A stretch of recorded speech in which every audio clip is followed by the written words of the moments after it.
ఆంధ్రప్రదేశ్లో ఒక సరికొత్త చరిత్రను లిఖిస్తూ గత 5 ఏళ్ల అరాచక పాలనలో విధ్వంసకర శక్తుల చేతిలో నలిగిపోయిన రాష్ట్రాన్ని తన విజన్తో, తన అపర చాణక్య నీతితో మళ్ళీ ప్రగతి పదంలో నడిపిస్తున్న నాయకులు ముఖ్యమంత్రి శ్రీ నారా చంద్రబాబు నాయుడు గారికి నా పాదాభివందనములు తెలియజేసుకుంటున్నాను.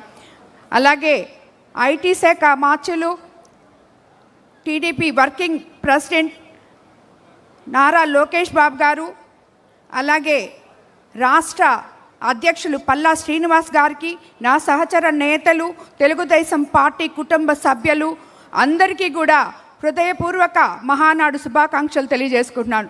దేశంలోనే మహిళా అభ్యుదయం కోసం తొలిసారిగా సంస్కరణలు తెచ్చిన శ్రీ అన్న నందమూరి తారక రామారావు గారికి నా జోహార్లు. ఈరోజు మనం త్రిశక్తి థీమ్తో నిర్వహిస్తున్న ఈ మహానాడుని ప్రతి క్లస్టర్ నుంచి వర్చువల్గా వీక్షిస్తున్న పసుపు పండుగను తమ ఇంట్లో పండుగగా భావిస్తూ చేస్తున్న ప్రతి కార్యకర్తకి నా ధన్యవాదాలు తెలుపుకుంటున్నాను.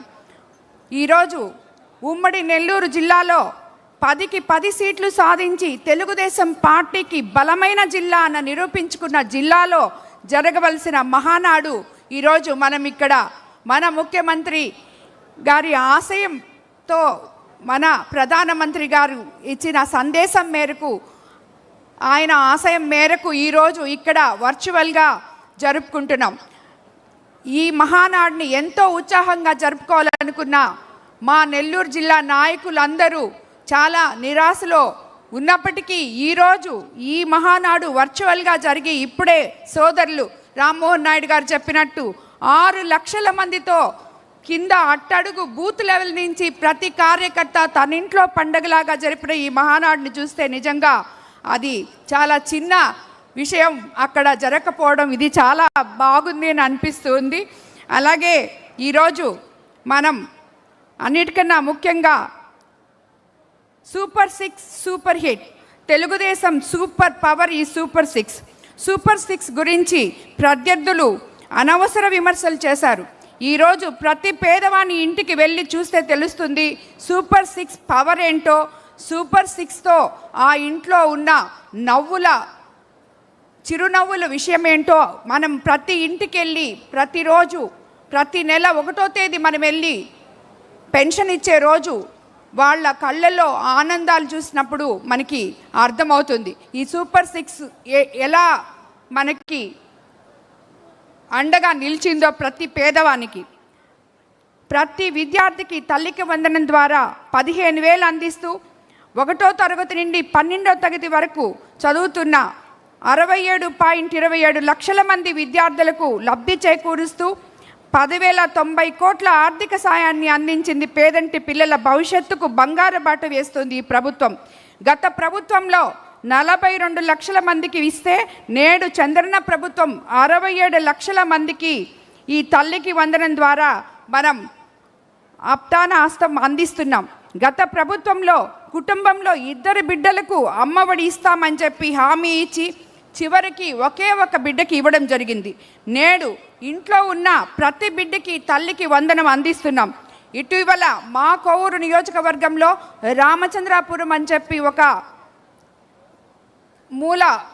మారుమూల ఉన్న విలేజ్లో ఒక తల్లికి 4 బిడ్డలుంటే ఒక బిడ్డను చదివించుకొని ఒక 3 బిడ్డల్ని పనికి పంపాలనే ఉద్దేశంతో ఆమె ఆలోచన చేస్తూ ఉండింది.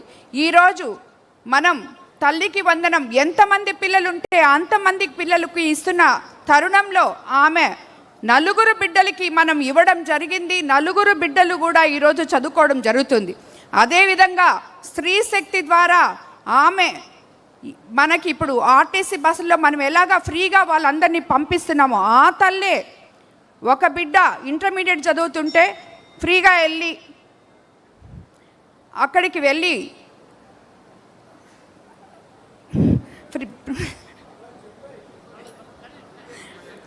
అక్కడికి వెళ్ళి ఆమె ఇంటర్మీడియట్ చదువుతున్నప్పుడు స్త్రీశక్తి బస్సులో ఫ్రీగా వెళ్ళిన దానివల్ల ఆ తల్లికి సుమారు ఆ బిడ్డకి సంవత్సరానికి 8,000, అలాగే ఆ తల్లి కూలీ పనికి వెళ్తుంటే ఇంకొక 2,000, ఇవన్నీ కూడా మిగిల్చుకోవడం జరిగింది.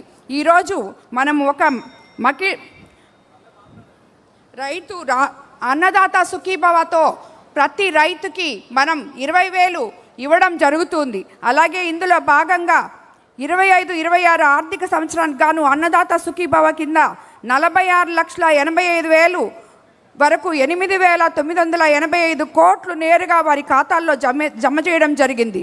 పెట్టుబడి సమయానికే విత్తనాలు, ఎరువులు కొనే సమయానికే 3 విడతల్లో ఈ సాయం అందుతుంది. ముఖ్యంగా చిన్న సన్నకారు రైతుల విడతల్లో 14,000 అందడంతో వడ్డీ వ్యాపారాల దగ్గర మన రైతులు చేయజాస్తే పరిస్థితి తగ్గింది.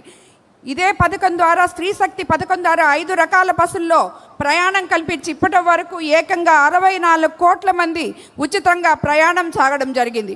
అలాగే ఈ అన్నిటికన్నా కూడా దీపం 2 పథకం ద్వారా మనం ఏడాదికి 3 సిలిండర్లు ఇచ్చి ఆడపడుచులను ఆదుకుంటున్నాం.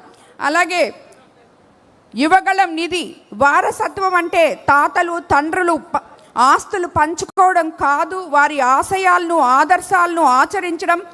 వైకాపా పాలనలో రాష్ట్ర నలుమూలలు జరిగిన అరాచకాలు అన్యాయాలను ప్రశ్నిస్తూ నవశకానికి నవగళంతో యువగళమై కదిలి నారా లోకేష్ గారు యువగళంలో చెప్పిన ఒకే ఒక మాట, యువత ఉద్యోగం కోసం రాష్ట్రం వదిలి వెళ్ళకూడదు, ఉద్యోగాల కోసం కంపెనీలు రావాలి అని.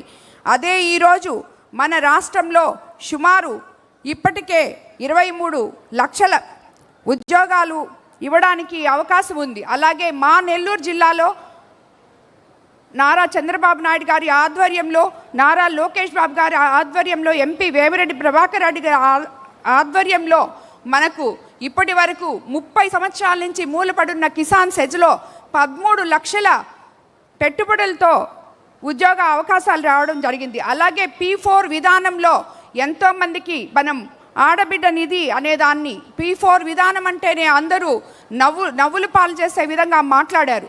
సేవ చేసేవారికే P4 విధానం గురించి తెలుస్తుంది. అది తెలిసిన మన ముఖ్యమంత్రి చంద్రబాబు నాయుడు గారు P4 విధానాన్ని ప్రవేశపెట్టి సుమారు 2 లక్షల మంది వరకు 50 నుంచి 1,00,000 రూపాయలు వరకు వాళ్ళకి ఆదాయం జరిగేలాగా చూశారు. ఈరోజు మనం ఒకటే తెలుసుకోవాలి, రాబోయే రోజుల్లో మీరు అబద్ధాలు ప్రచారం చేశారు, మేము ప్రజల జీవితాల్లో మార్పు తీసుకొస్తున్నాం. మీరు విధ్వంసం చేశారు, మేము అభివృద్ధి చూపిస్తున్నాం. మీరు భయాన్ని పంచారు, మేము భవిష్యత్తు ఇస్తున్నాం.